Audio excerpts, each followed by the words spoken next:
hello everybody. How are you? Well, we're going to talk today about this question. Are all paralegal workplaces organized? Do they all have their systems in place? And when you come in, they're going to just teach you and they're going to show you the way and how to pull it all together as a brand new paralegal. This is your first time in a law firm, a courthouse, government agency, nonprofit, corporate legal department.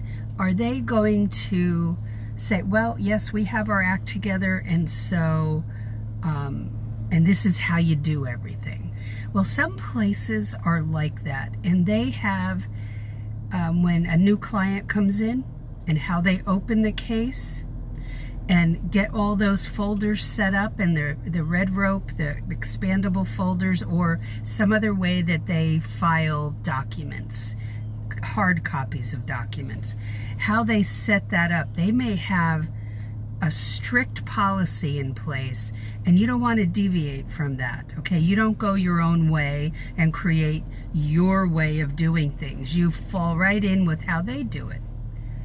But the scary thing is this, and I say scary, but it's an opportunity to rise above, okay?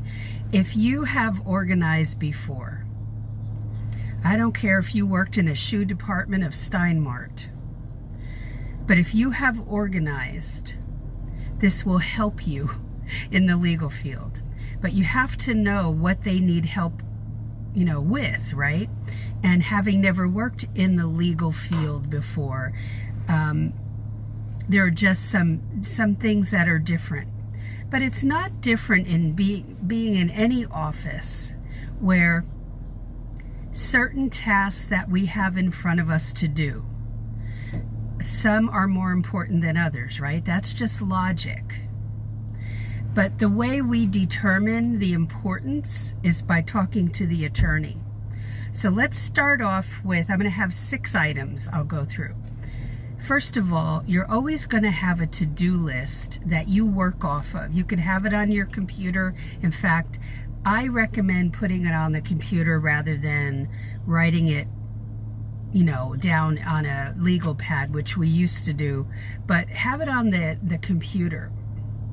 And then strike through when you finish something, move it down to the bottom. It's so easy to cut and paste, move it down to the bottom.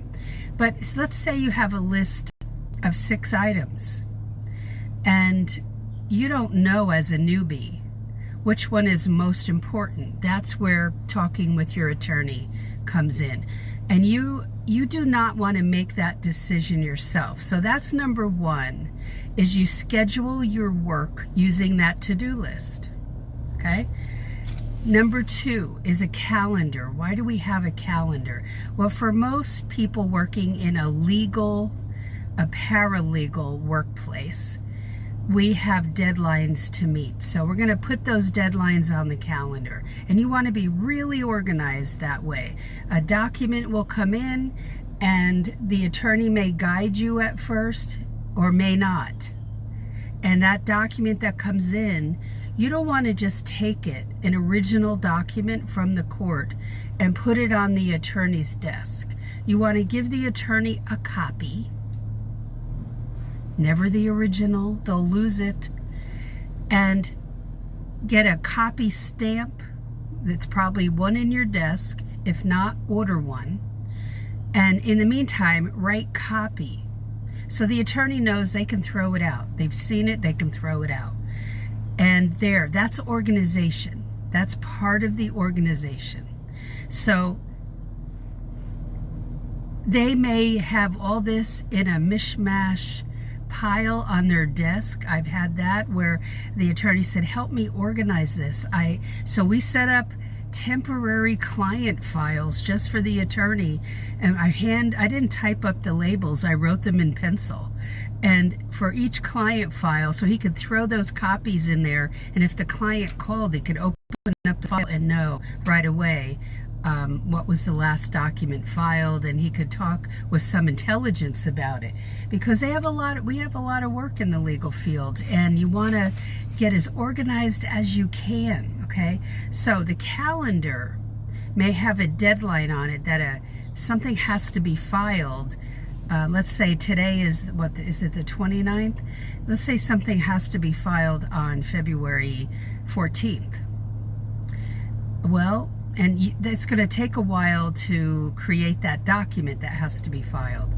Then you want to give the attorney a heads up now, and then remind the attorney a week away from that deadline. See, we are the reminders. You think, well, they have a calendar. It's the same calendar. Can't they look at it? That's part of our job. Okay, number 3, schedule time every day for filing hard copies of your documents. You have something that has to go in a certain folder in your file, and you're just so busy you can't get to it. You've got to make time. You have to schedule time where it might be, and I found it the easiest to do before or after lunch, and especially if the attorney is out of pocket, is out of the office. I'm going to take 15 minutes to do nothing but filing. Okay, and move fast. Okay, number 4, communication about those deadlines, about anything with the attorney. Grab the attorney while they're walking down the hallway, not physically, but say, I need to talk with you, and be adamant about it. I mean, polite, but adamant. Say, I need 5 minutes of your time, even if you really need 15. Communicate everything. Do not hide anything or guess about anything in that office. Number 5, do not, in the beginning, set the priorities on your own as to what should be done first. You speak with the attorney. Throw the ball in their court. Let them set the priorities. Okay? Let me get rid of this. I've got somebody texting me. Number 6, and this is something that I had to learn how to do because I was spinning my wheels too much. I had a lot of paper and on my desk, and it didn't all need to be sitting on my desk. I needed to do something with it, and I needed to put it in special folders, file it away, whatever. I needed to talk with the attorney about something. I needed to stop touching that same paper over and over again and shifting it around and not accomplishing what I needed to do with it.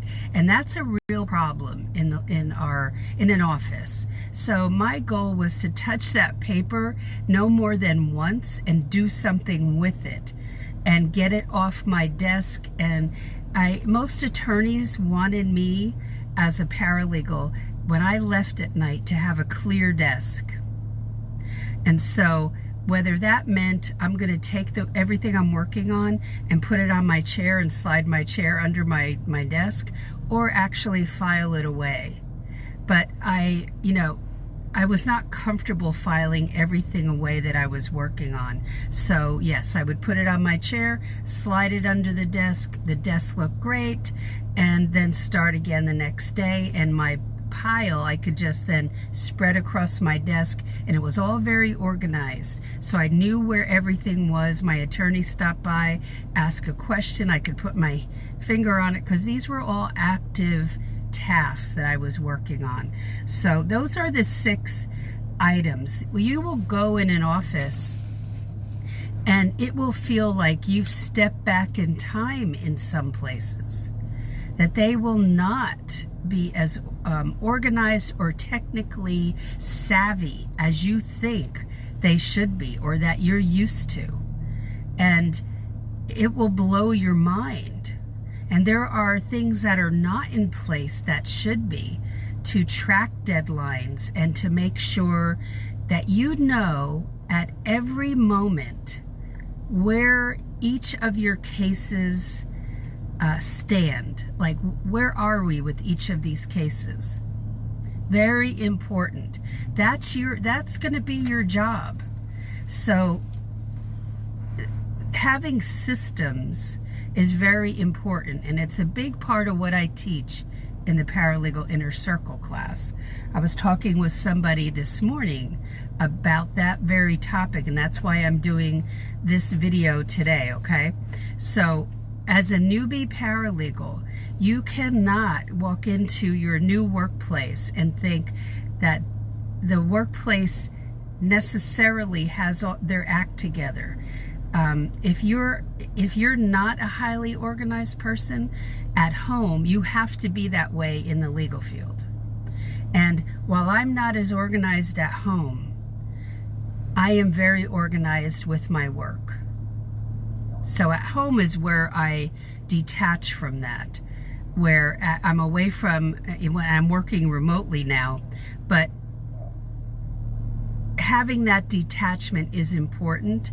But when you're at work, this field, the paralegal field, demands organization. Otherwise, without those systems in place, we can get into trouble and end up losing our job. And the attorney can get into trouble because they're not assisting in the management of deadlines, and they're not on top of their work either. And that's a recipe for disaster. That hurts the client, and it can really hurt the case when there's neglect of the case and neglect of the organization of it, and keeping on top of things that need to get done, and hearings that need to be attended by the attorney, and you're responsible as a paralegal for a lot of that. Okay, it's not that the attorney's going to direct you every step.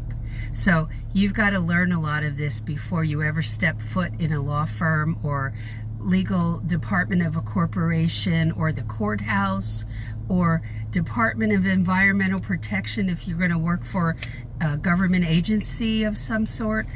You need to know a lot before you step foot in there, before you start sending your resume and cover letter off, okay? And this is the practical side of being a paralegal, management of the workload. So join us in the Paralegal Inner Circle class if you have not already. And also, in order to grab that attorney's attention when you do send your resume and cover letter out, learn how to do a cover letter the right way, and check out the Cover Letter Secrets class. And you can scroll below and find links to my classes right there, okay? If you have any questions, or you're thinking of a topic you want me to cover, I don't go into e-discovery. That's a huge topic. But any other topics that I have not covered, I've done hundreds of videos here and on YouTube. In the YouTube, it's the Paralegal Career Mastermind. And then also here, the videos that are here. So I would watch a lot of these and take notes in your trusty Dollar Tree notebook. But if you have a burning question, then email me at paralegalcoffeetalk@yahoo.com. Okay? And I will see what I can do. So have a great day. Don't forget, scroll down, watch that video that's free to watch called, it's regarding 0 callbacks. So you're not getting callbacks after you've sent your resume and cover letter in. That's a problem for new paralegals. So scroll down, you'll see a paralegal ready to go through a door. It's a graphic below. Click that link, sign up, and watch that video. And take the 2 classes if you can. Okay, it will do nothing but prepare you to enter the field in a much better way, learning from a seasoned veteran paralegal. Okay, have a great day, and I will talk to you in tomorrow's, or I'm not sure when, but Saturday or Sunday's video. See you then. Have a good Friday night, and I'll talk to you later. Bye.